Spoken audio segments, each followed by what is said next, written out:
ចាជំរាបសួរពុកម៉ែបងប្អូនទាំងអស់គ្នាថ្ងៃនេះខ្ញុំមកបង្ហាញអំពីការមើលបាតដៃទៀតហើយណាចាអញ្ចឹងសម្រាប់ដៃនេះដែលខ្ញុំចង់បង្ហាញមកនេះដៃរបស់គាត់នេះល្អចាព្រោះថាគាត់អត់មានចាទួលដែលខូចខ្លាំងចាហើយចាទម្រង់ប្រអប់ដៃគាត់ស្អាតទៀតណាតែទម្រង់ឆ្អឹងដៃរបស់គាត់ស្អាតយើងមើលចាម្រាមដៃរបស់គាត់ណាចាដៃនៃទួលអាទិត្យរបស់គាត់ចាចិត្តស្មើនឹងតួប្រហោះរបស់គាត់ទៅហើយណាចាគឺចាល្អមែនទែនគេហៅថាមនុស្សដែលមានភាពឆ្លៀសវៃណាចាហើយចាប៉ាកែគ្រប់គ្រងមនុស្សចាមានទំនួលខុសត្រូវផងដែរណាចាហើយមើលទៅលើកូនដៃរបស់គាត់នេះចាក៏វែងដែរណាកូនដៃគាត់ត្រឹមកលៈទី2នៃចាដៃនាងឬក៏ដៃទួលអាទិត្យនឹងទៅហើយអញ្ចឹងគេហៅថាមនុស្សដែលឆ្លាតប៉ាកែតំណែងប៉ាកែគ្រប់គ្រងមនុស្សយើងមើលទៅលើខ្សែខួរក្បាលរបស់គាត់នេះណាដែលបច្ចៈខ្សែខួរក្បាលគាត់នេះកោងស្អាតមែនទែនហើយបែកជាពីរខាងចុងទៅទៀតណាចាខ្សែខួរក្បាលដែលមានទម្រង់បែបនេះគេហៅថាមនុស្សដែលឆ្លៀសវៃប៉ាកែគិតគូរបានវែងឆ្ងាយមានប្រាជ្ញាឆ្លៀសវៃណាចាប៉ាកែដោះស្រាយបញ្ហាការងារទៅផងណាចាអញ្ចឹងមនុស្សយើងបើសិនជាបុគ្គលិកលក្ខណៈល្អតែប៉ុណ្្នេះហើយគឺចាមិនដាច់រឿងលុយកាក់ទេមិនលំបាកមិនចាអាចនិយាយថាមិនក្រមនុស្សមានកំណត់ចាហើយថែមទាំងសម្ពាយបនចាស់របស់គាត់ក៏មានផងដែរណាហើយមើលនេះណាចាគឺថង់លុយរបស់គាត់ស្អាតមែនទែនថង់លុយរបស់គាត់នេះពេញលក្ខណៈហើយណាចា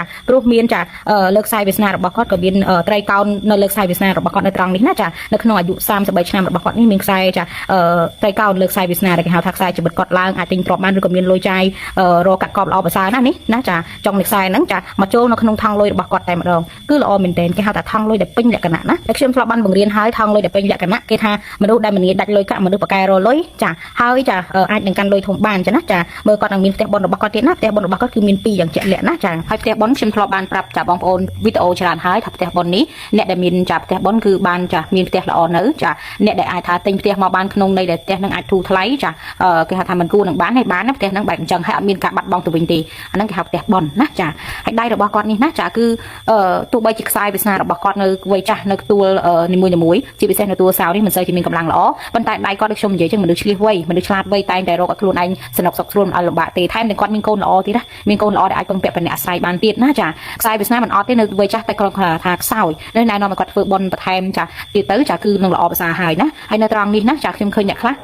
និយាយថាត្រង់នេះជាបណិតព្រះតែកុំហៅអញ្ចឹងណាមិនត្រូវទេអត់មានបណិតព្រះណាមិននៅលើដៃរបស់យើងទេត្រង់ហ្នឹងគេហៅថាសញ្ញាដែលបញ្ជាក់ថាយើងមានអ្នកតាមថែរក្សាអ្នកខ្លះគេហៅភ្នែកឋានសួគ៌ហៅភ្នែកឋានសួគ៌ក៏បានដែរអាហ្នឹងគឺជានិមិត្តសញ្ញាដែលបញ្ជាក់ប្រាប់ថាអ្នកហ្នឹងមានអ្នកតាមថែរក្សាដែលគេហៅថាអ្នកថែរក្សានោះជាសាច់សាលហិតរបស់យើងពីអតីតមកតាមថែរក្សាតាមប្រាប់រឿងហេតុមិនអកាត់ឡើងលើខ្លួនឲ្យដឹងតាមរយៈយកសពប្រភ្នូបញ្ជូនចិត្តអ្នកចិញ្ចឹមស្វែងស្ដាំបញ្ជូនចិត្តឲ្យដឹងតាមរយៈចិត្តខ្ជិបសន្តោសសឹកប្រាប់ជាអីជាដើមអាហ្នឹងគឺបែបហ្នឹងណាចាអញ្ចឹងសម្រាប់ខ្សែដែលខ្ញុំចង់បង្ហាញគឺមានតែប៉ុណ្្នឹងចាបងប្អូនប្រតិបត្តិមើលលើដៃខ្លួនឯងមើលមានខ្សែទាំងអស់ហ្នឹងអត់ចាបើសិនជាមានខ្សែទាំងអស់ហ្នឹងគឺចាំមិនបាច់ភ័យថាខ្លួនឯងចាជួបឧបសគ្គនៅបច្ចុប្បន្នចាហ្នឹងគឺថាខ្លួនឯងនឹងពិបាកវ័យចាស់អីចាមិនមានលុយចាយគ្រប់គ្រាន់អាចទាំងចាក្រអីទេណាចាបើមានដូចដៃដែលខ្ញុំរៀបរាប់ខាងលើនេះហើយមិនក្រលំបាកទេដៃណាចាអរគុណច្រើនសម្រាប់ការមើលវីដេអូនេះ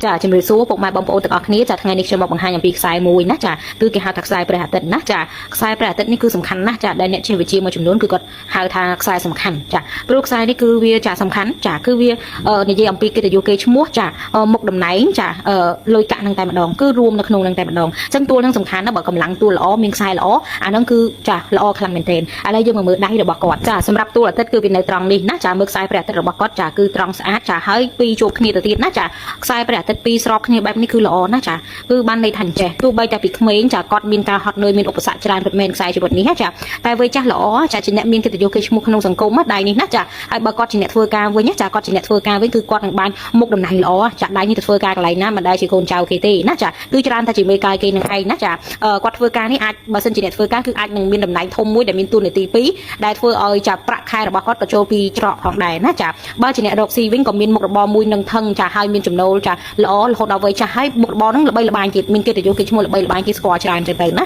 ាព្រោះខ្សែព្រះអាទិត្យហ្នឹងគឺវាឲ្យផលអញ្ចឹងហើយសម្រាប់ខ្សែព្រះអាទិត្យនេះវាមានច្រើនទម្រង់ណាចាដូចជាទម្រង់នេះគឺល្អចាមធ្យមទេណាបើទម្រង់បែបនេះគឺតែល្អខ្លាំងតែម្ដងគឺទម្រង់បែបនេះណាចាគឺដោះចេញអំពីចាទូលអង្គាខ្ពស់ចាទៅដល់ចាទូលអាទិត្យហ្នឹងតែម្ដងបើមានជើងទុកជ្រែងបែបនេះទៀតរឹតតែល្អខ្លាំងតែម្ដងណាចាគឺគេហៅថាអ្នកហ្នឹងគឺធ្វើអីក៏រីចម្រើនដែរមិនថារកស៊ីឬក៏ធ្វើការទេគឺបានមុខតំណែងល្អណាចាជាអ្នកសន្សំបុណ្យពីអតីតមកច្រើនណាចាមានអ្នកសួរខ្ញុំដែរថាមានផ្កាយនៅលើទួលព្រះអាទិត្យនេះយ៉ាងណាដែរផ្កាយណាចាមានលើទួលព្រះអាទិត្យនេះល្អចាផ្កាយមានទួលលើទួលព្រះអាទិត្យនេះអ្នកដែលមានមុខតំណែងកិត្តិយសគេឈ្មោះល្អប្រសើរធ្វើកិច្ចការងារអីក៏បានជាមេកាយគេបើមានលើទួលប្រហោះនេះល្អដូចគ្នាចាគឺតម្រាប់ថ្នាក់ដឹកនាំខ្ពស់ណាបើអ្នកធ្វើការណាចាល្អប្រសើរលុះត្រាតែនៅលើទួលសៅណាទួលសៅនេះមិនល្អចាហើយនៅលើទួលច័ន្ទក៏មិនល្អចានៅលើទួលអង្គាទៀបក៏មិនល្អដែរណាសិតតែមិនល្អចាអញ្ចឹងទួលដែលល្អគឺចាទួលប្រហោះចាទួលអាទិត្យចាទួលពុតអីនេះគឺសិនល្អហើយណាចាមានកាយលើនឹងល្អណាស់ចាទួលសុខក៏ដោយណាចា